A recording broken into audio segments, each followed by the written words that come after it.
जब कभी जंगल के इन दो खूंखार जानवरों का जिक्र होता है तो आंखों के सामने इनके खतरनाक चेहरे अपने आप ही आ जाते हैं। जहाँ शेर जंगल का राजा है और अपने रुतबे के लिए जाना जाता है, तो वहीं बाघ बेहद चालाक और ताकतवर है, जिसका सामना करना किसी जानवर के लिए आसान नहीं है।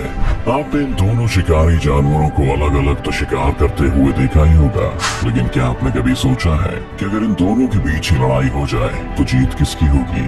क्या शेर बाघ को मार गिराएगा या फिर बाघ शेर को ही पटखनी दे देगा? चलिए बात करते हैं इन दोनों के बारे में। सबसे पहले बात करते हैं जंगल के मजा तो हम सभी को है, क्योंकि ये वही शिकारी है जिसके सामने जंगल का हर जानवर थर थर कांपता है। इसका रुतबा इतना विशाल है कि जंगल में किसी जगह पर इसकी मौजूदगी ही हवा को शांत कर देती है। तो वही बाघ ऐसा दरिंदा है जिसकी फुर्ती और शिकार करने की काबिलियत इसे दूसरे शिकारियों से अलग बनाती है। जंगल के सबसे बड़े और खतरनाक जानवरों में इसका नाम भी शामिल है। ये इतना खूंखार है कि इसके आने पर बड़े से बड़े जानवर अपनी जान बचाने की कोशिश में लग जाते हैं। वैसे तो ये बात जग जाहिर है कि शेर का साइज दूसरे जानवरों की तुलना में बड़ा होता है, लेकिन आपको जानकर हैरानी होगी कि इस दुनिया में दो तरह के शेर पाए जाते हैं जिनका साइज अलग अलग होता है। इनमें से पहला है एशियाई शेर और दूसरा है अफ्रीकन शेर। एशियाई शेर, जिसे हम भारतीय शेर के नाम से भी जानते हैं, ये केवल भारी 8.5 फीट और ऊंचाई तकरीबन 3.5 फीट होती है, जबकि इनका वजन एक सौ तकरीबन 4 फीट होती है, जबकि इनका वजन 200 किलो या इससे भी अधिक होता है। वहीं बाघ की बात करें तो हमें थाईलैंड, इंडिया, इंडोनेशिया 12 फीट या इससे भी अधिक होती है, तो वहीं इनकी ऊंचाई तकरीबन 4 फीट होती है, जबकि किसी बाघ का वजन 300 किलो के करीब होता है, जो शेर के मुकाबले बहुत ज्यादा है। मतलब यदि बात शेर और बाघ के बीच लड़ाई करवाने की हो तो हमें अफ्रीकन शेर को ही आगे रखना चाहिए, क्योंकि अगर इस हैवान का मुकाबला एशियाई शेर से होता है तो शेर के हारने के चांस तो बढ़ ही जाते हैं। Strength, teeth and claw size. इसके अलावा अगर इन जानवरों के मजबूत दांतों को देखें तो किसी शेर के दांत 10 सेंटीमीटर तक लंबे होते हैं। ये इतने मजबूत होते हैं कि किसी के भी शरीर को फाड़ने की काबिलियत रखते हैं।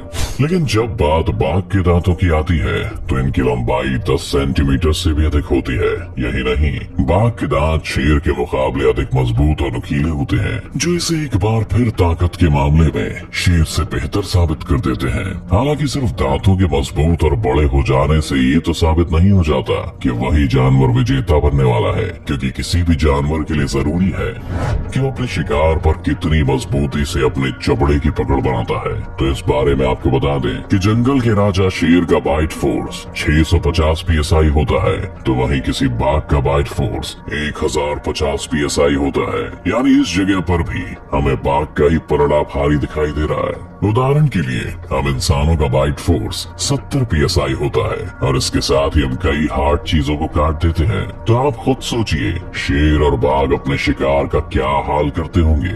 वैसे शेरों के बारे में बात मशहूर है कि जब ये शिकार के लिए निकलते हैं तो अपने साथ पूरा झुंड लेकर निकलते हैं। इनके इस झुंड को प्राइड कहा जाता है। तो वहीं बाघ अकेला ही शिकार करने चला जाता है, क्योंकि वो अपने एरिया में किसी और बाघ को नहीं आने देता। साथ ही इसे अपनी ताकत का भी अंदाजा है और वो जानता है कि शिकार उससे बच नहीं पाएगा। बाघ के पंजे भी शेर की तुलना में कुछ बड़े होते हैं, जो उन्हें किसी शिकार पर अपनी पकड़ मजबूत करने में मदद करते हैं। यही नहीं, जहाँ कोई शेर 12 फीट ऊंचाई तक उछल सकता है, तो वहीं बाघ इस मामले में शेर से 2 कदम आगे है और वो करीब 15 फीट ऊंची छलांग लगाने में उस्ताद है। Brain size. कुछ रिसर्च के मुताबिक शेरों के मुकाबले बाघ न केवल फुर्तीले हैं बल्कि साथ ही आक्रामक भी हैं। शेर तब तक किसी काम को करने के लिए अपने कदम आगे नहीं बढ़ाता जब तक कि उसे खुद उसकी जरूरत ना पड़े, जबकि इसके उलट बाघ किसी भी काम को करने में बेहद फुर्ती दिखाते हैं। शायद इसका कारण इन दोनों जानवरों के ब्रेन साइज का एक बड़ा अंतर है। वैसे हमने हमेशा से यही सुना और देखा है कि शेर अपने शिकार को बड़ी बेरहमी से मारता है और शिकार करने के लिए अपने दिमाग का बेहतरीन उपयोग करता है। लेकिन आपको ये बात हैरान कर सकती है कि शेर का दिमाग बाघ के दिमाग के मुकाबले में छोटा होता है। यानी आप ये भी कह सकते हैं कि बाघ किसी शेर से अधिक बुद्धिमान होता है।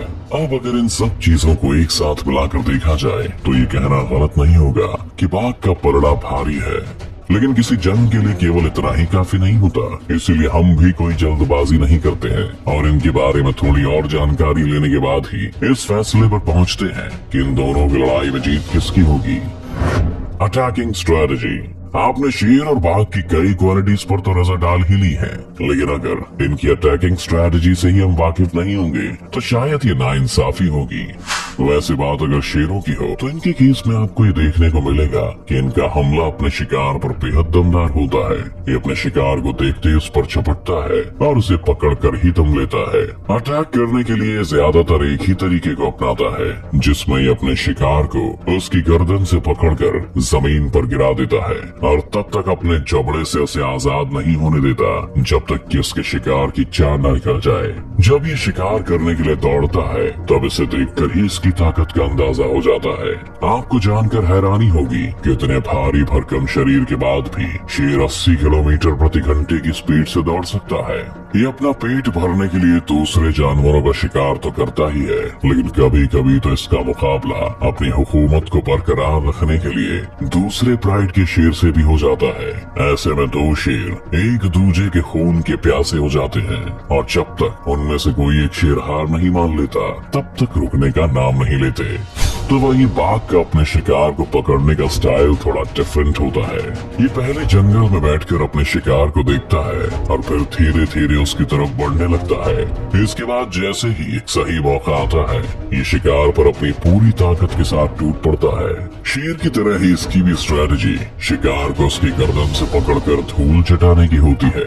इसके पैने और बड़े दांत शिकार को छटपटाने का भी ज्यादा मौका नहीं देते और वो दम तोड़ देता है। हालांकि इसकी स्पीड शेर के मुकाबले कम होती है और ये 65 किलोमीटर प्रति घंटे की स्पीड से दौड़ लगा सकता है। यानी अगर कहीं इन दोनों की लड़ाई हो जाए और बाघ भागने पर आए तो शेर आसानी से अपनी जान बचाने में कामयाब हो सकता है। हालांकि जहाँ शेर को आप हमेशा अपनी फैमिली या प्राइड के साथ देखेंगे तो वहीं बाघ अक्सर अकेले ही देखे जाते हैं, क्योंकि शेरों की तरह फैमिली के साथ रहने या फिर अपने झुंड को बड़ा करने में भरोसा नहीं रखते। ये जब अपनी फैमिली प्लानिंग को पूरा कर लेते हैं तो उसके बाद अकेले रहना शुरू कर देते हैं और इसी तरह अपने खाने के लिए शिकार और रहने की जगह भी ढूंढ लेते हैं। Appearance of both animals in जंगल में किसी जानवर के आने पर दूसरे जानवरों में उसका खौफ ही उसकी कहानी बयां कर देता है। शेर की बात करें तो जब ये शिकारी किसी जगह कदम रखता है तो इसका पूरा ग्रुप इसके साथ चलता है, तो वहीं इसकी गर्दन के आसपास लहराते हुए बाल इसके लुक को और भी खतरनाक बना देते हैं। इन बालों के कारण इसे देखकर ही डर का माहौल पैदा हो जाता है और जंगल के हर जानवर का सिर अपने आप राजा के सामने झुकने लगता है। फिर जब शेर किसी जगह रुककर अपनी दहाड़ मारता है तो इसे सुन जानवरों की रूह तक कांप जाती है।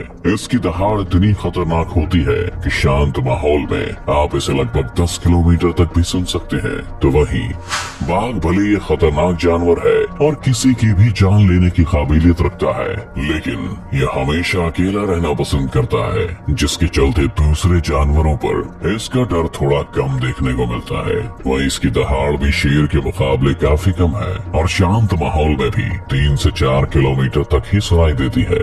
शेर जहाँ जानवरों के बीच हर वक्त दहाड़ते हुए पाया जाता है तो वहीं बाघ को सिर्फ गुस्से में ही दहाड़ते हुए देखा जाता है। Why lion is king of jungle, not tiger? शेर और बाघ के बारे में इतनी बातें जानने के बाद किसी के भी मन में सवाल आना तो लाजमी है कि अगर बाघ लगभग सभी बातों से शेर में आगे है तो फिर जंगल का राजा शेर क्यों कहलाता है? तो इसका एक सीधा सा जवाब जो हमें समझ आता है वो ये है कि केवल बड़ा शरीर होने या ताकत अधिक होने से आप कहीं के राजा नहीं बन जाते। जंगल का राजा बनने के लिए सबसे जरूरी होता है दूसरे जानवरों में आपका डर, आपका रुतबा, आपकी मजबूत पकड़ और दिल दहला देने वाली दहाड़, जिसके सामने कोई चाहकर भी अपना मुंह ना खोल पाए। इन्हीं सब कारणों से शेर को जंगल का राजा कहा जाता है, बाघ को नहीं, क्योंकि भले ही बाघ किसी शेर के सामने हर चीज में आगे हो, लेकिन जब बात राज करने की आती है तो वो शेर को टक्कर देने के मामले में अब भी बहुत पीछे है। बाघ वो जानवर है जो अकेला चलने में भरोसा करता है, तो शेर वो शिकारी है जिसमें ग्रुप को बांध कर रखने की ताकत है। यही वजह है कि शिकार करने का ज्यादातर काम शेरनी के जिम्मे होता है। हालांकि जब शिकार को खाने की बारी आती है तो उस पर पहला हक शेर का ही है। अब तो आप जान ही गए होंगे कि शेर ही क्यों जंगल का राजा है। Fight between both animals. चलिए वक्त आ गया इन दोनों के बीच विजेता का चुनाव करने का।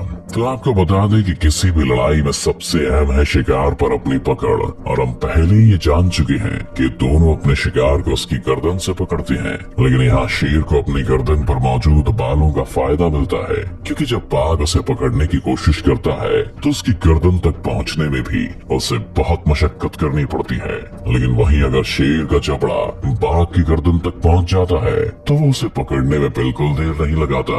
हालांकि यहाँ बाघ का बड़ा और वजनदार शरीर शेर को मात देने में काफी काम आता है। बाघ के पंजे तेज हैं, उसके दांत बड़े और नुकीले हैं, और उसका भारी भरकम शरीर शेर को मात देने की काबिलियत रखता है। इसीलिए तो बाघ और शेर की लड़ाई में अधिकतर जीत बाघ की ही होती है। लेकिन आपको क्या लगता है कि इन दोनों में जीत किसकी होती होगी, जंगल के राजा शेर की या फिर धुरंधर शिकारी बाघ की? हमें कमेंट्स में बताएं। और अगर आपको ये वीडियो अच्छी लगी तो वीडियो को लाइक और चैनल को